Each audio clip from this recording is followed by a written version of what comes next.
ప్రార్థనాపూర్వకంగా మనసు పెట్టి జాగ్రత్తగా వింటే ఎన్నో ఆత్మీయమైన సంగతులు మనం ఖచ్చితంగా నేర్చుకోగలం. ఈ ధ్యానాలు మన ఆత్మీయ జీవిత ఎదుగుదల కొరకు సిద్ధం చేయబడుతూ ఉన్నాయి. బైబిల్ కాలేజీలో మాత్రమే చెప్పే అంశాలు ఈ రీతిగా జూమ్ కాన్ఫరెన్స్లో చెప్పడం చాలా అద్భుతమైన విషయం. దీని కొరకు కళాశాలకు వెళ్ళి చాలా విషయాలు నేర్చుకోవాలి.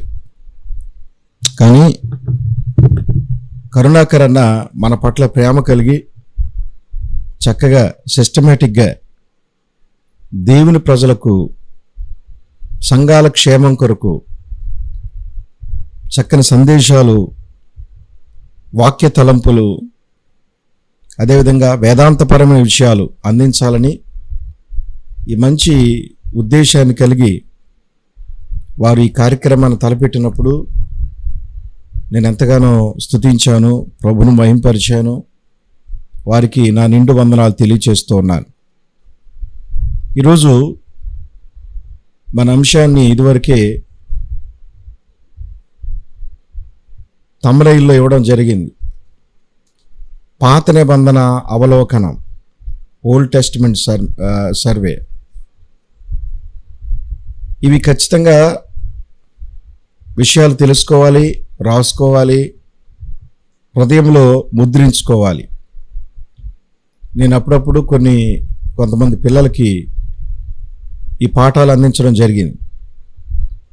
కనుక అదే ఉద్దేశం కలిగి లోతైనటువంటి విషయాలు తెలియచేయడానికి ప్రభు పాదాల దగ్గర నుంచి తెచ్చిన విషయాలు మీకు అందించడానికి ఇష్టపడుతూ ఉన్నాను. బైబిల్ గ్రంథం ఒక దైవజనుడు ఎలా పోల్చాడు, అందమైన భవనం అన్నాడు. భవనం కట్టాలి అంటే రాళ్ళు అవసరం. అలాంటి 66 రాళ్లతో ఈ భవనం కట్టబడింది అంటాడు. ఆదికాండం ఈ భవనానికి ముఖ చిత్రం లాంటిది. ధర్మశాస్త్ర గ్రంథాలు 5 గ్రంథాలు మనం చూస్తున్నప్పుడు ఎన్నో విషయాలు, ఎన్నో అద్భుతమైన చిత్రపటాలు మనకు కనబడతాయి. బైబిల్ విశిష్టమైనటువంటి గ్రంథం. బైబిల్కు సాటైన గ్రంథం ఈ ప్రపంచంలో లేదు. దేవుని వాక్యాన్ని మనం చదివినప్పుడు మన జీవితాలు ఎంతో అద్భుతమైన సంగతులు జరుగుతాయి. ఇన్ఫర్మేషన్ మనకు దొరికినప్పుడు ట్రాన్స్ఫర్మేషన్ జరుగుతుంది. దేవుని వాక్యం మనకు అందించబడినప్పుడు ఖచ్చితంగా చక్కని మార్పు, రూపాంతరత మన జీవితాలు ఏర్పడుతుంది. కనుక ప్రార్థనాపూర్వకంగా నేర్చుకోవడానికి మనం ప్రయత్నం చేద్దాం. ప్రార్థన చేసుకుని మన ధ్యానాన్ని ప్రారంభిద్దాం. పరిశుద్ధుడైన మా తండ్రి, నీకు స్తోత్రం చెల్లిస్తూ ఉన్నాం. నీ మాటలతో శ్రేష్టమైనవి, గంభీరమైనవి, జుంటే తేనె ధారాల కంటే మధురమైనవి. ఈ వాక్యం ద్వారా మమ్మల్ని తృప్తిపరుస్తూ, నెమ్మదినిస్తూ, ఆరోగ్యాన్ని ఇస్తూ, ఆనందాన్ని ఇస్తూ, శ్రేయస్తో ఈ లోకంలో మేము క్షేమంగా గడపడానికి మీరిచ్చిన పవిత్రమైన లేఖనాలను బట్టి నేను స్తుతిస్తున్నా. ప్రతిరోజు ప్రభు సన్నిధులైనటువంటి ఈ జూమ్ కాన్ఫరెన్స్ ద్వారా ప్రతి ఉదయం ప్రభు పాద సాన్నిధ్యంలో చేరి మేము అనేకమైన విషయాలు నేర్చుకోవడానికి కృప చూపుతూ ఉన్నారు. నీకు వందనాలు. ఇన్ని దినాలుగా మీరు మా పట్ల చూపిన ఉచితమైన కృపను బట్టి నీకు స్తోత్రం చెల్లిస్తున్నా. కార్యక్రమం నడిపిస్తున్నవారు, పాడుతున్నవారు, వెనకాల ప్రయాసపడుతున్నవారు అందరినీ దీవించమని మమ్మల్ని మీ చేతికి అప్పగించుకుంటూ యేసుక్రీస్తు పరిశుద్ధమైన నామములో ప్రార్థించి స్తుతించి వేడుకుంటున్నాము తండ్రి. ఆమెన్. పిల్లరా, పాత నిబంధన అవలోకనం, Bible survey, old testament survey. దేవుని వాక్యాన్ని చదివినప్పుడు మనకు కలిగే ప్రయోజనాలు ప్రాముఖ్యంగా 3 ఉన్నాయి. వాక్యాన్ని చాలామంది సరిగ్గా చదవరు. టెక్స్ట్కి కాంటెక్స్ట్కి తేడా తెలీదు. ఏ సందర్భంలో రాశాడో, ఏ సందర్భంలో చెప్పబడిందో అవగాహన లేనప్పుడు ఖచ్చితంగా మనం వాక్యం నుండి పక్కకు వెళ్ళేటువంటి అవకాశం ఎక్కువగా ఉంది. ప్రభు పాదాల దగ్గర కూర్చుని మన వాక్యాన్ని చదువుతూ ఉన్నప్పుడు దేవుని వాక్యం చదవడం వల్ల మనకు 3 ప్రయోజనాలు ఉన్నాయి. మొదటిది స్పిరిచువల్ గ్రోత్, ఆత్మీయ అభివృద్ధి జరుగుతుంది. రెండవది దేవుని నడుపుదల మన జీవితాల్లో నిరంతరము ఉంటుంది, గాడ్స్ గైడెన్స్. దేవుని నడుపుదల, దేవుని చిత్తం తెలుసుకోవడం లేఖనాల వల్ల మాత్రమే సాధ్యమవుతుంది. మూడవ ప్రయోజనం, దేవునితో మనం సహవాసం కలిగి ఉంటాం, కమ్యూనియన్ విత్ గాడ్. దేవునితో మాట్లాడతాం, దేవునితో సంభాషిస్తాం వాక్యం చదివినప్పుడు. 3 ప్రయోజనాలు లేఖనాల ద్వారా మనకు కలుగుతున్నాయి. ఒకటి, ఆత్మీయమైన క్షేమాభివృద్ధి కలుగుతుంది. రెండవది, ఆత్మీయమైన నడుపుదల కలుగుతుంది. మూడవది, దేవునితో మనం సంభాషించగలం. చాలామంది బైబిల్ని సరిగ్గా చదవరు. ఒక వ్యక్తి ఉద్యోగానికి వెళ్ళాలనుకున్నాడు. అతడు నామకార్థ క్రైస్తవుడు.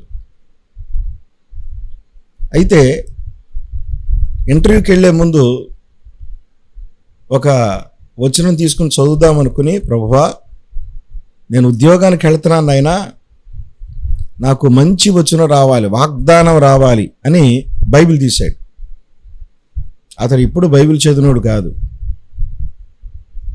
తీస్తే ఏ వచనం వచ్చింది అంటే, వాడు ఆ మొక్క పుచ్చుకొని బయటికి పోయిన వచనం వచ్చింది. ఇదేంటి ప్రభు ఎలాగొచ్చిందని చెప్పి మరలా బైబిల్ మూసి, ఈసారి ప్రభు మంచి వచనం రావాలి నాయనా అని మరలా ప్రార్థన చేశాడు. రెండవదిగా బైబిల్ తెరిచినప్పుడు ఏమొచ్చింది అంటే, వాడు పోయి ఉరి పెట్టుకొని చనిపోయినని వచ్చింది. ఎంత ప్రమాదం ఏర్పడింది. ప్రభు ఈసారి ఖచ్చితంగా మంచి వచనం రావాలి ప్రభు అని మరలా బైబిల్ మూసి మరలా తెరిచి చదివితే ఇలాగొచ్చింది, నువ్వు పోయి అలాగూ చేయమని ఉంది. కనుక బైబిల్ని సరిగ్గా చదవకపోతే చాలా ప్రమాదం ఉంది. క్రమబద్ధంగా చదవాలి, మనసు పెట్టి చదవాలి, ఒక అధ్యాయం 3 సార్లు చదవాలి. దైవజనుడు ఆర్ స్టాన్లీ గారు, ఆయన పుస్తకాలు దొరుకుతాయి తెలుగులో, చాలా అద్భుతమైన విషయాలు రాశాడు. ఆయన వాక్యాన్ని వాక్యంగా రాశాడు. ఆయన మాట్లాడుతూ అంటాడు, దేవుని స్వరాన్ని మనం ఎలా వినగలం అనేటువంటి ప్రశ్నకు సమాధానం చెప్పాడు ఆయన. హెబ్రీ పత్రిక 1వ అధ్యాయం 1వ వచనంలో, పూర్వకాలంలో నానా సమయాల్లో నానా విధాలుగా ప్రవక్తలతో మాట్లాడిన దేవుడు ఇప్పుడు కుమారుని ద్వారా మనతో మాట్లాడను అనే వచనాన్ని ఎత్తుకున్నాడు ఆయన. వాక్యం ఎలాగొచ్చింది? ఒకటి, తండ్రి అయిన దేవుని ద్వారా కుమారునికి వచ్చింది. కుమారుడైన క్రీస్తు ద్వారా పరిశుద్ధాత్మ దేవునికి వచ్చింది. పరిశుద్ధాత్మ దేవుడు ఏం చేశాడు? కొంతమంది మీద ఊదాడు, ప్రేరేపించబడ్డారు, వారు లేఖనాలు రాయడం మనం చూస్తాం. పరిశుద్ధాత్మ స్వరం పరిశుద్ధ లేఖనాల ద్వారా వెల్లడి చేయబడింది. తిమోతికి రాసిన 2వ పత్రిక 3వ అధ్యాయం 16-17 వచనాల్లో, దైవజనుడు ప్రతి సత్కార్యములకు సన్నిద్ధమై అంటాడు. అంటూ కిందేమంటాడంటే, లేఖనాలు దేవుని ప్రేరేపితం, ఆవేశం, దైవావేశం వల్ల కలిగాయి అంటాడు. ఇంకొక తర్జుమాలో దేవుడు ఊదాడు, పరిశుద్ధాత్ముడు ఊదగా సహోదరులు వాటిని ప్రకటిస్తున్నారు. కనుక ఈ క్రమాన్ని మనం గమనించాలి.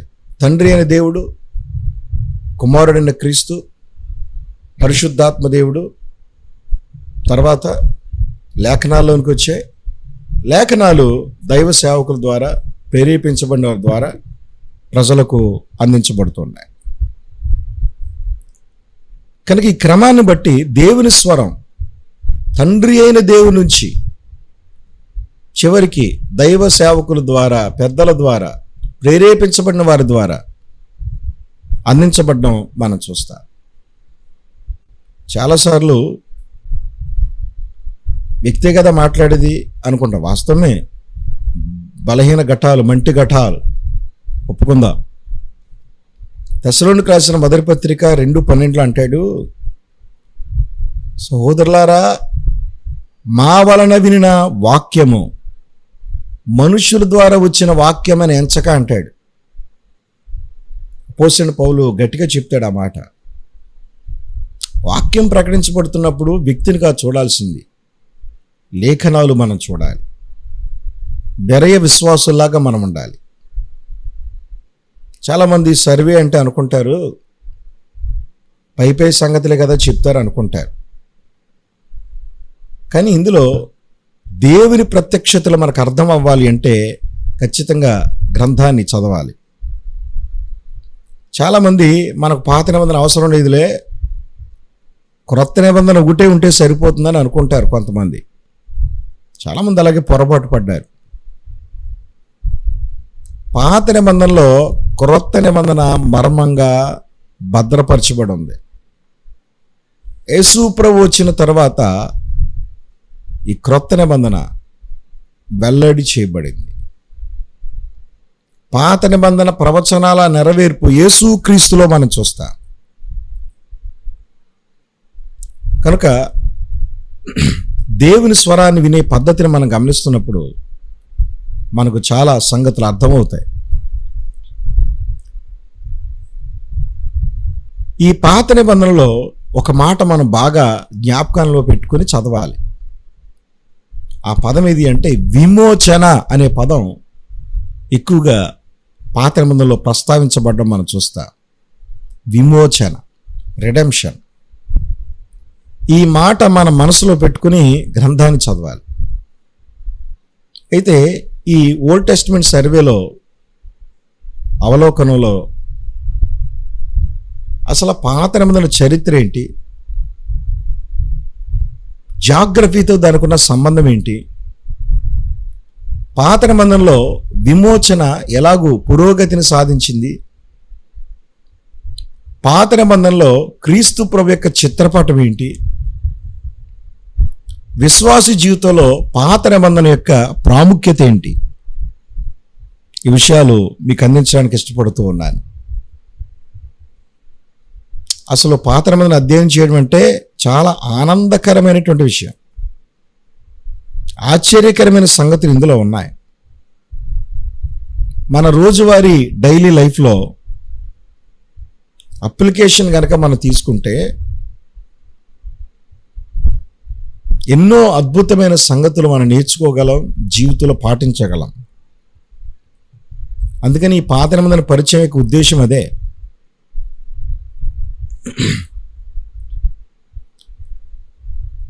ప్రతి క్రైస్తవుడు ఎందుకు అధ్యయనం చేయాలి పాత నిబంధనని? చాలా బలమైన కారణాలు ఉన్నాయి. మొదటి కారణం నేను చెప్తాను, నోట్ చేసుకోండి. ఎందుకు మనం పాత నిబంధనని అధ్యయనం చేయాలి? కొంతమంది పాత నిబంధన చదవడానికి ఇష్టపడరు, వచనాలు కూడా చదవడానికి ఇష్టపడరు. పాత నిబంధన మనం ఎందుకు అధ్యయనం చేయాలి అంటే చాలా బలమైన కారణాలు ఉన్నాయి. అందులో కొన్ని చెప్తాను, మీరు రాసుకోవడానికి ప్రయత్నం చేయండి. అసలు పాత నిబంధన లేకపోతే బైబిల్ గ్రంథం ఇన్కంప్లీట్, అసంపూర్ణంగా ఉంటుంది. పాత నిబంధన కావచ్చు, క్రొత్త నిబంధన కావచ్చు, ఈ రెండు కూడా దైవ ప్రేరిత గ్రంథాలు, ఇన్స్పిరేషనల్. దేవుడు ప్రేరేపించకుండా ఈ గ్రంథాలు లేవు. పాత నిబంధనలో రక్షకుని గురించి ప్రెడిక్ట్ చేయబడింది. రక్షకుడు ఒక ఆయన వస్తాడు, ఆయన ఎక్కడ పుడతాడు, ఎలా పుడతాడు, అవన్నీ కూడా చెప్పబడ్డాయి. క్రొత్త నిబంధనలో దాని నెరవేర్పు మనం చూస్తాం, ఫుల్ఫిల్మెంట్.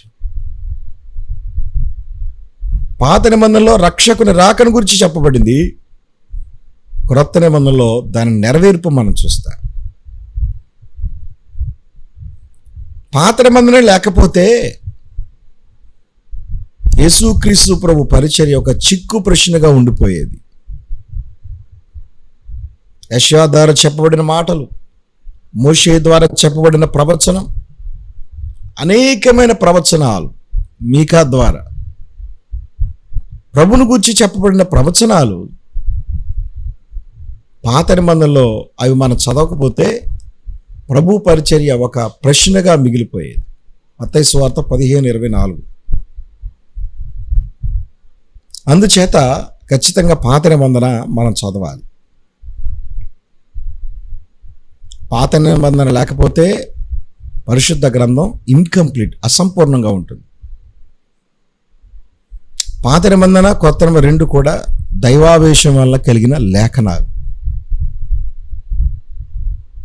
పాత నిబంధన లేకపోతే క్రీస్తు పరిచర్య ఒక చిక్కు ప్రశ్నగా ఉంటుంది. క్రైస్తవ విశ్వాసం యొక్క చారిత్రక నిర్మాణం పాత నిబంధన ద్వారా అందించబడుతుంది. Historical proofs, historical structure. క్రైస్తవ విశ్వాసం యొక్క దాని చారిత్రకమైన నిర్మాణం పాత నిబంధనలో ఉంది. అందుకని మనం పాత నిబంధనలు చదవాలి, లేకపోతే శూన్యత ఏర్పడుతుంది. పాత నిబంధన చదవకపోతే ఎంత నష్టం ఉందో అర్థం చేసుకోవాలి.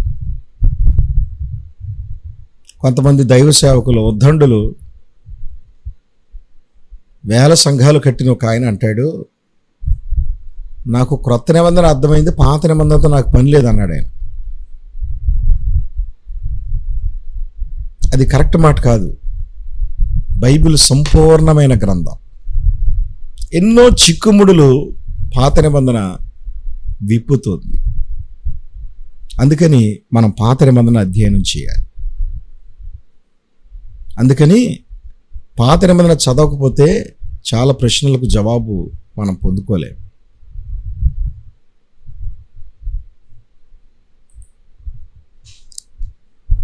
ఎన్నో కీలకమైన విషయాలు పాత నిబంధనలో రాయబడ్డాయి. నేను ముందే చెప్పాను, మన మైండ్లో రెడెంప్షన్, విమోచన అనే మాట గుర్తుపెట్టుకుని చదవాలని చెప్పాను.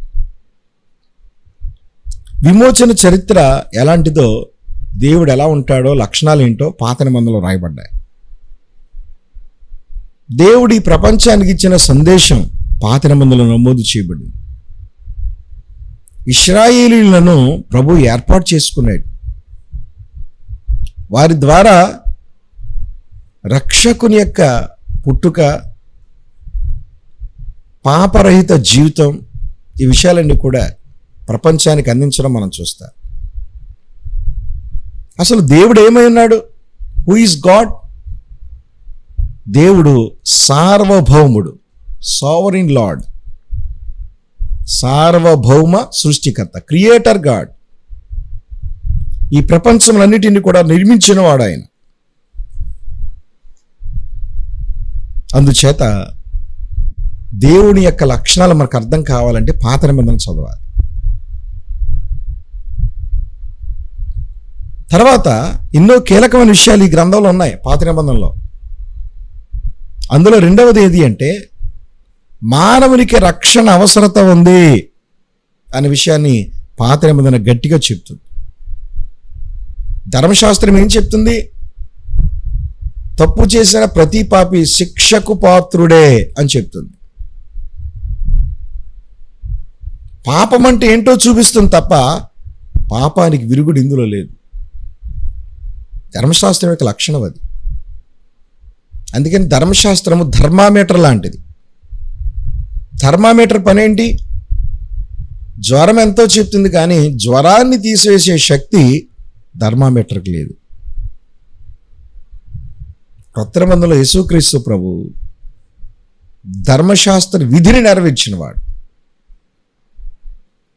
కనుక మానవునికి రక్షణ అవసరము అని పాత నిబంధన చెప్తుంది.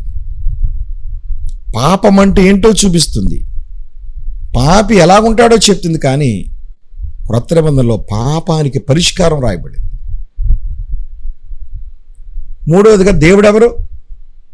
దేవుడు పరిశుద్ధుడు, హోలీ గాడ్, పాపము లేనివాడు, మాలిన్యము లేనివాడు, అంటనివాడు, పాపము ఎరుగనివాడు. ఆయన దేవుడు పరిశుద్ధుడు.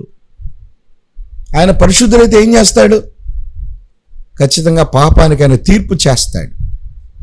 తీర్పు ఉంది, జడ్జిమెంట్. ఒకానొక రోజున మానవుల పరిస్థితి భయంకరంగా ఉండబోతుంది. దేవుడు పరిశుద్ధుడు అని పాత నిబంధనలో రాయబడింది. దేవుడు ఎవరు? దేవుడు ప్రేమై ఉన్నాడు. God is love. పాపి అయిన మనిషికి రక్షణ ఇచ్చేవాడు దేవుడు. ఇశ్రాయేలు ప్రజలను ఎంత ప్రేమించాడో, వారిని ఎంత ఆదుకున్నాడో, అదేవిధంగా ప్రపంచంలోని రాజ్యాలన్నిటిని ఆయన ప్రేమిస్తున్నాడని మనకు తర్వాత అర్థమవుతుంది. మనం ఈ సంగతులు చూస్తున్నప్పుడు మానవుని యొక్క పరిస్థితులు ఏంటో పాత నిబంధనలో మనం చూస్తాం. మానవుని పాపముల కొరకు చనిపోవడానికి రక్షకుడు పుట్టాడు. అది ముందే చెప్పబడింది. చాలామంది తెలియక యేసుప్రభు నిస్సహాయుడు, 3 మేకులు పీక్కోలేనోడు, ఇలాంటి మాటలు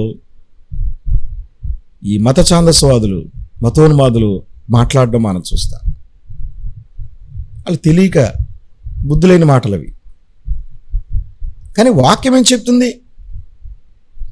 మానవుని పాపముల కొరకు చనిపోవడానికి రక్షకుడు అవసరం. ఆ రక్షకుడు యేసు ప్రభు. ఇంకేం చెప్తుంది పాత నిబంధన? మనిషి క్రియల ద్వారా రక్షణ పొందలేడు.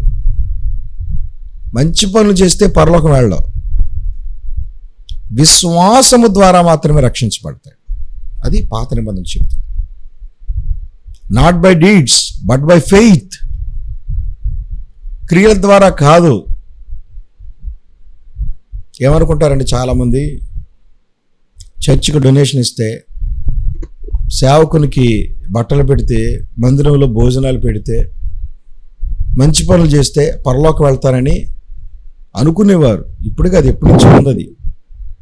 కానీ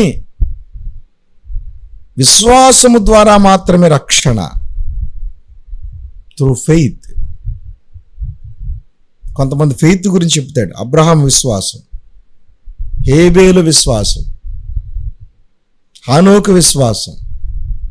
హెబ్రీ పత్రిక 11వ అధ్యాయంలో హీరోస్ ఆఫ్ ఫెయిత్ గురించి మనం చూస్తాం. అందుచేత మనిషి క్రియల ద్వారా రక్షణ పొందడు. కానీ ఎలా రక్షించబడతాడు?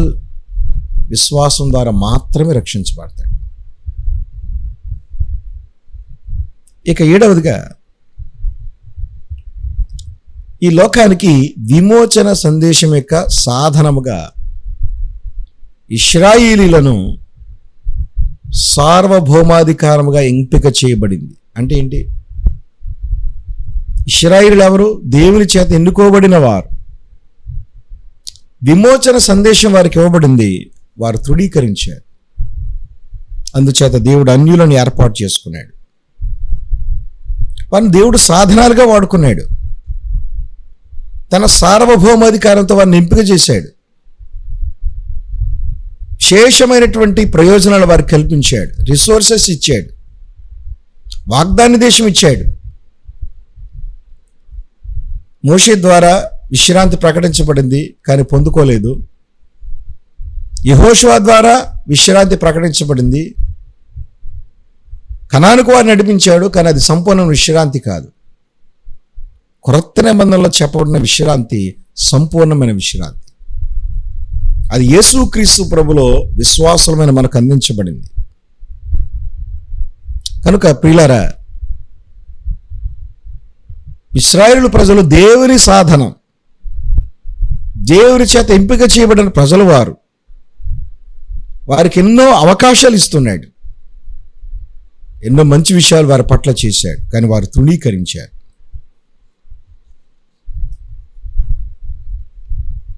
పాపం అంటే ఏంటో చెప్తుంది ఇది. పాపాన్ని తీసే శక్తి పాత నిబంధనకు లేదు.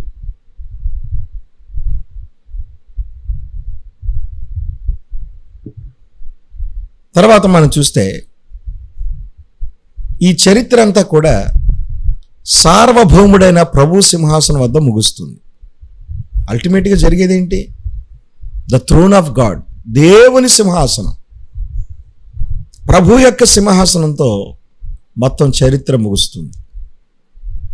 అప్పటి వరకు ఏమేం జరిగాయో ప్రతి సన్నివేశం, సృష్టి మొదలుకొని ప్రభు సింహాసనం వరకు ఎన్నో అద్భుతమైన విషయాలు ఇందులో రాయబడ్డాయి. ఒక ఆయన అన్నాడు, 66 పుస్తకాలని ఒక హారంతో పోల్చాడు. 66 పూసలున్న ఒకే హారంతో పోల్చాడు. 66 పుస్తకాలు, 66 పూసలున్న ఒకే హారం. 66 కూడా ప్రాముఖ్యమైనవే, ఇందులో ఏది తీసేయడానికి లేదు.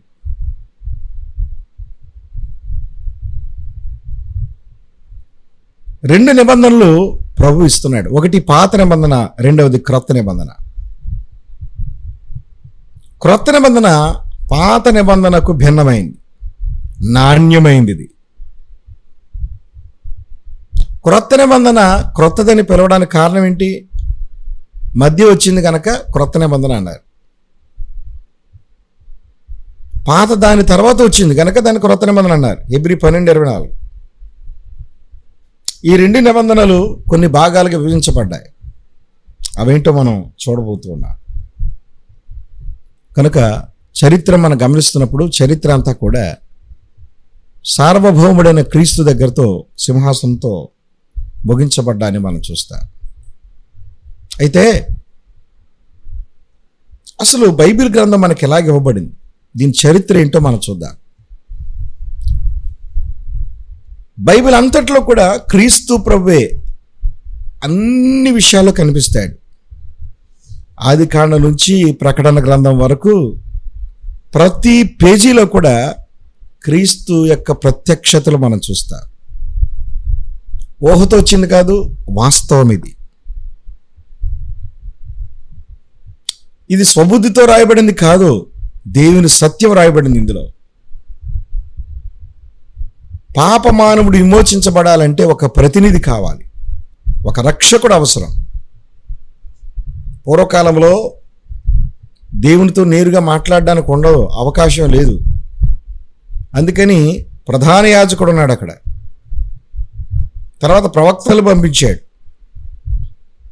యాజకులు. వీళ్ళు దేవుని ప్రతినిధులు. ఆ రోజుల్లో దేవుని మనసులోని మాటను వారు చెప్పేవారు, ప్రజల పక్షాన వారు నిలబడేవారు. దేవునికి మానవులకి మధ్య ఆ రోజుల్లో వారు మధ్యవర్తులుగా ఉన్నారు. కానీ ఇదేది కూడా మానవుని దేవుని సమీపించడానికి పనికి రాలేదు. అందుకని ప్రభువే సాక్షాత్తు దిగి వచ్చాడు. ఒక గ్రంథం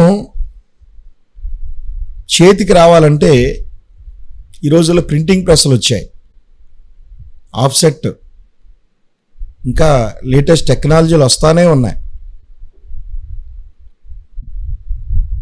ఎన్నో విషయాలు మనం చూస్తామండి. కానీ ఓల్డ్ స్క్రిప్ట్స్ కనుక చూస్తే పాత నిబంధనలో 39 పుస్తకాలు ఉన్నాయే. ఈ 39 పుస్తకాలు 1000 సంవత్సరాల కాలముల నిడుగులో రాయబడ్డాయి. క్రీస్తు పూర్వం 1500 నుంచి 400 మధ్యకాలంలో రాయబడ్డాయి. దాదాపు 30 మంది రచయితల చేత పాత నిబంధన గ్రంథం రాయబడింది.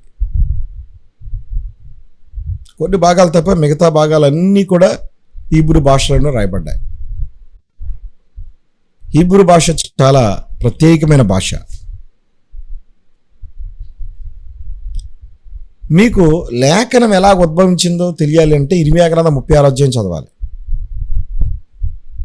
అక్కడ లేఖికులు మనం చూస్తాం, స్క్రైబ్స్ అంటారు. ముందుగా ఒరిజినల్ ప్రతి ఉంటుంది. దాన్ని ఏం చేయాలంటే ఈ శాస్త్రి అని పిలువబడేవాడు తాను చనిపోయే లోపల గ్రంథాలు లిఖించాలి. ఒకటి ఒరిజినల్ రాయాలి, ఇంకోటి నమూనా రాయాలి. ఒక సున్నా పుల్లు కూడా తప్పిపోవడానికి లేదు. అర్థమవడానికి చెప్తాను. ఉదాహరణకి 23వ కీర్తన ఉంది. యెహోవా నా కాపరి, నాకు లేమి కలుగుదని ఉంది. అందులో మొదటి మాట ఏంటి? యెహోవా. ఈ యెహోవా రాసేటప్పుడు చిన్న అక్షరం దోషం కనబడితే చాలు, వెంటనే ఆ పేజీ చించి ఆ పెన్ను కూడా పక్కన పడేసి ఈ శాస్త్రి తలస్నానం చేసి ప్రభు దగ్గర పాపాలు ఒప్పుకుని మరలా రాసేవాడు.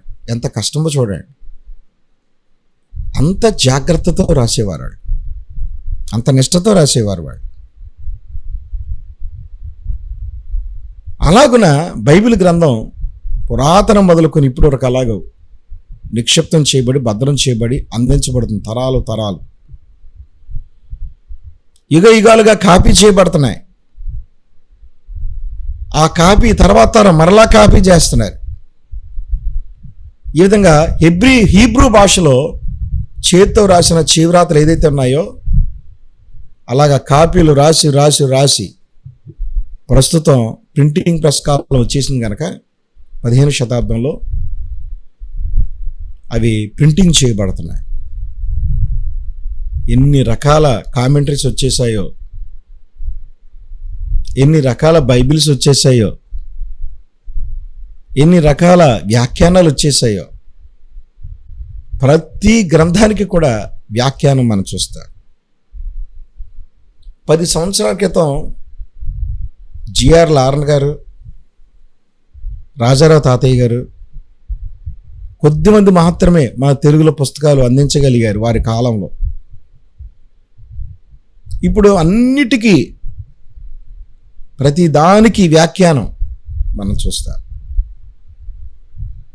మానవుల అవసరతలు ఎరిగి చక్కగా మంచి మంచి పుస్తకాలు అందించబడుతున్నాయి. రేడియోల్లో, టీవీల్లో, రకరకాల మాధ్యమాల్లో అనేక రీతులుగా వాక్యం ప్రకటించబడుతుంది.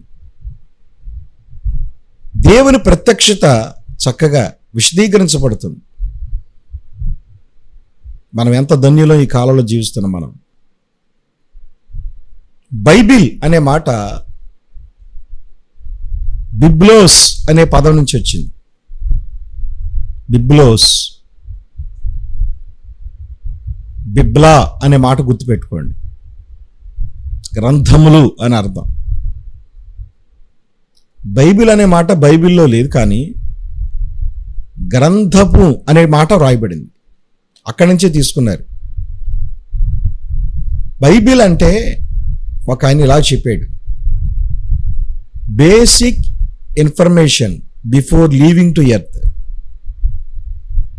బేసిక్ ఇన్ఫర్మేషన్, ఈ భూమిని విడిచిపెట్టే ముందు ఇవ్వబడిన ప్రాథమికమైన సత్యాలు అని చెప్పాడు ఒక ఆయన. జీవితంలో ఖచ్చితంగా బైబిల్ని చదవాలి. అయితే పాత నిబంధనలో హీబ్రూ క్రమంలో మనం చూస్తే మొదటి భాగాన్ని తోరా అని పిలుస్తారు. తోరా అనగా ధర్మశాస్త్రము అని అర్థం. తోరా అంటారు. తోరా అనగా ధర్మశాస్త్రం. ఏమేంటవి? ఆదికాండం, నిర్గమకాండం, లేవియాకాండం, సంఖ్యాకాండం, ద్వితీయోపదేశకాండం. ఈ 5 గ్రంథాలని పంచకాండాలు, ధర్మశాస్త్ర గ్రంథము తోరా అని పిలుస్తారు. తర్వాత 21 పుస్తకాలు ఉన్నాయి. వీటిని ప్రవక్తల గ్రంథాలని పిలుస్తారు. హీబ్రూ క్రమంలో దీన్ని నెబీన్ అని పిలుస్తారు. నెబీన్, గుర్తుపెట్టుకోండి అన్నమాట. నెబీన్, నెబీన్ అంటే ప్రవక్తల గ్రంథాలు. ఈ ప్రవక్తల గ్రంథాలని 2 భాగాలు చేశారు. పూర్వ ప్రవక్తలు, రెండవది తర్వాతి ప్రవక్తలు. పూర్వ ప్రవక్తలు అంటే ఎవరు? యెహోషువ, న్యాయాధిపతులు, సమూయేలు 1-2 గ్రంథాలు, రాజులు 1-2 గ్రంథాలు. వీటిని పూర్వ ప్రవక్తలు అని పిలుస్తారు. 6 పుస్తకాలు ఇవి. మిగతా వాటిని తరువాతి ప్రవక్తలు యెషయా, ఇర్మియా, హెజ్కేలు, హోషేయ, యోవేలు, ఆమోసు, ఓబద్య, యోనా, మీకా, నహూము, హబక్కూకు, జెఫన్యా, హగ్గై, జకర్యా, మలాకి. గుర్తుపెట్టుకోండి చాలు, అంతే. మీకు తెలుసు గ్రంథాలు, నేను మరలా జ్ఞాపకం చేస్తాను అంతే. నెబీం అని పిలుస్తారు, ప్రవక్తలు. ఇంకొక 13 రచనలు ఉన్నాయి. ఈ 13 రచనల్ని కెతూబీం అని పిలుస్తారు. కెతూబీం అంటే ఏంటి? ఇందులో మరలా 3 భాగాలు ఉన్నాయి.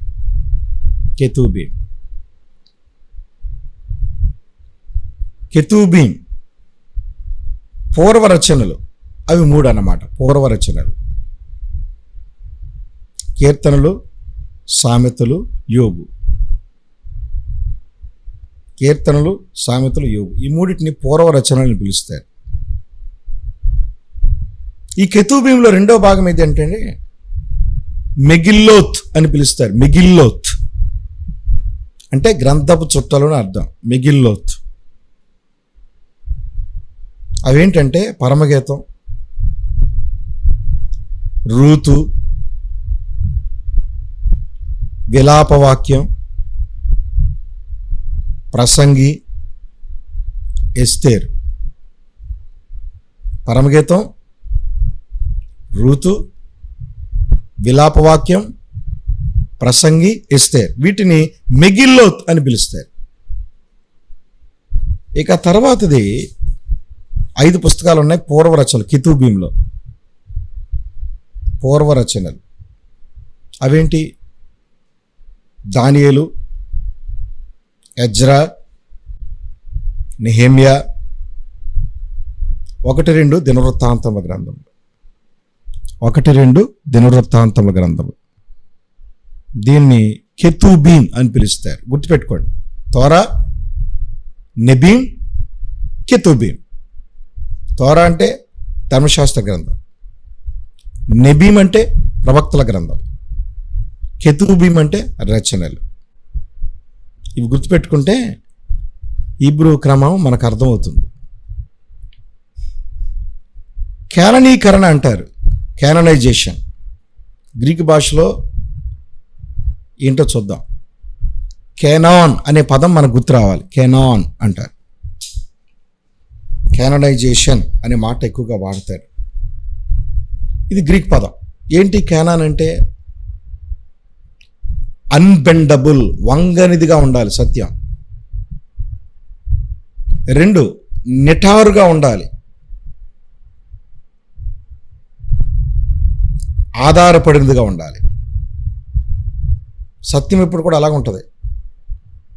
సత్యం ఎవరికి తల వంచదు. సత్యం ఎప్పుడు నిటారుగానే ఉంటుంది, వంగనిది, అది ఆధారపడదగింది. దీన్నే క్యానాన్ అని పిలుస్తారు. మరిన్ని లోతైన విషయాలు తర్వాత చూద్దాం. ఇవి గుర్తుపెట్టుకోండి అంతే. కొన్ని పదాలు పరిచయం చేస్తాను మధ్యలో, వాటిని గుర్తుపెట్టుకోవడానికి ప్రయత్నం చేయండి చాలు. కేనాన్ అనే మాట మనం చూస్తాం. కేనాన్ అంటే అది వంగనిది, నిటారుగా ఉండేది, ఆధారపడదగింది. అయితే జోసఫస్ అనేటువంటి చరిత్రకారుడు ఉన్నాడు. ఈయన యూదులకి చాలా ముఖ్యమైన వాడు. ఈయన చాలా పుస్తకాలు రాశాడు, 2 పుస్తకాలు, ప్రధానమైన పుస్తకాలు రాశాడు. మన చరిత్ర అర్థహశస్త కాలం నుండి చాలా విచిత్రంగా రాయబడింది. మన పూర్వీకులు మునుపటితో సమానమైన అధికారాన్ని కలిగి లేరు. ఎందుకంటే ఆ సమయం నుండి ప్రవక్తల ఖచ్చితమైన వారసత్వం లేదు అంటాడు క్యాంట్రా అపియాన్ అనేటువంటి పుస్తకంలో. అంతకుముందు బాగుంది, అర్థహస్త కాలం నుంచి విచిత్రంగా రాయబడింది అంటాడు. బైబిల్ గ్రంథానికి ఎన్నో ఆధారాలు ఉన్నాయి, చరిత్రకారులు ఉన్నారు. యూదుల చరిత్రకారుడు ఈయన జోసఫస్. ఆయన చెబుతున్న మాట ఇది. మన పూర్వీకులు మునుపటితో సమానమైన అధికారాన్ని కలిగి లేరు. అంతకుముందు సమానమైన అధికారాలు ఉన్నాయి, ఇప్పుడు లేదు అంటాడు. ఖచ్చితమైన వారసత్వం కూడా లేదంటాడు. ఎన్నో రుజువులు జోసఫస్ ద్వారా చారిత్రకమైన ఆధారాలు లభించి యూదులకు అందించబడ్డాయి. చాలా గౌరవిస్తారు జోసఫస్ని.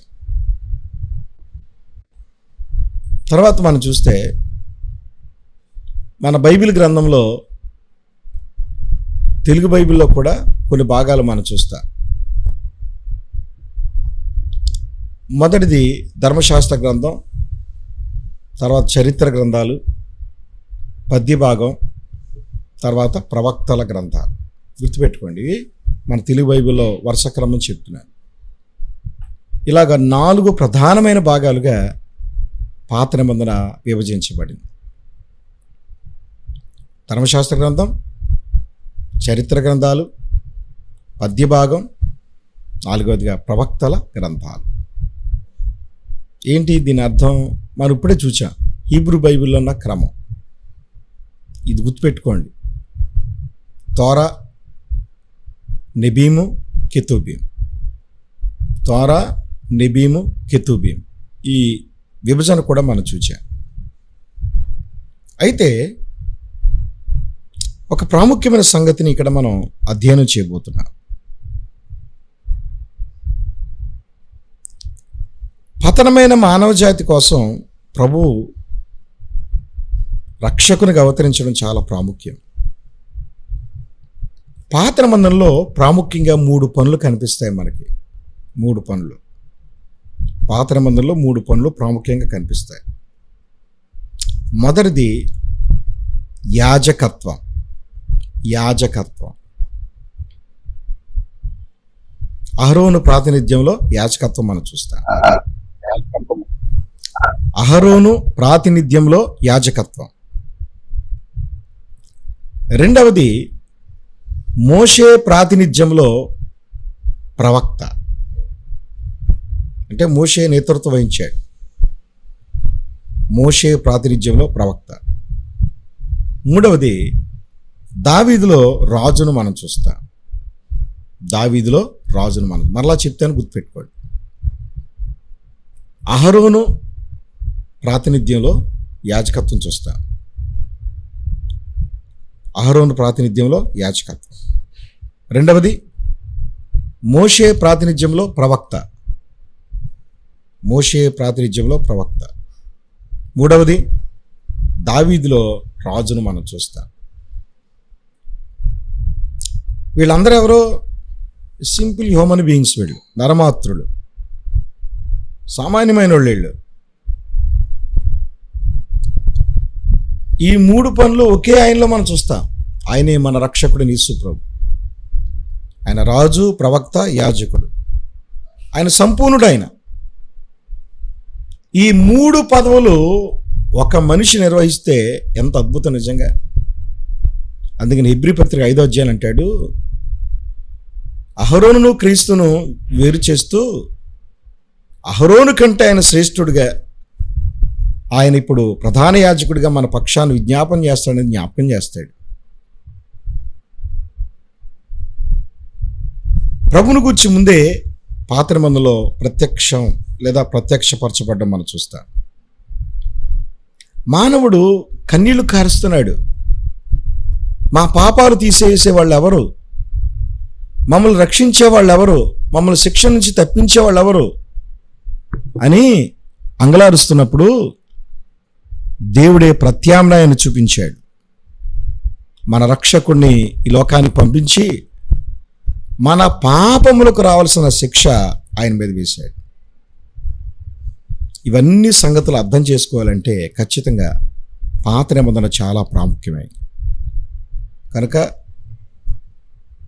చెప్పబడుతున్నప్పుడు తప్పనిసరిగా హాజరు కండి, స్నేహితులకు పరిచయం చేయండి, జూమ్లో జాయిన్ అవ్వమని చెప్పండి, నోట్స్ పెన్ను దగ్గర పెట్టుకోండి, చెప్పబడుతున్న విషయాలు నోట్ చేసుకోండి. అనుమానాలు ఉంటే కరుణాకరణ దగ్గర నెంబర్ ఉంటుంది, మాతో మాట్లాడవచ్చు. మీకు నోట్స్ కావాలితే అందిస్తాం. ప్రార్థనాపూర్వకంగా వాక్యాన్ని వినాలని మనవి చేస్తూ ప్రభుకే సమస్త ఘనత మహిమ ప్రభువులు ఆరోపిస్తూ నాకు ఇవ్వబడిన సమయంలో ఈ మాటలు ముగిస్తున్నాను. ప్రభువు మిమ్మల్ని మీ కుటుంబాలు దీవించునుగాక. ప్రార్థన.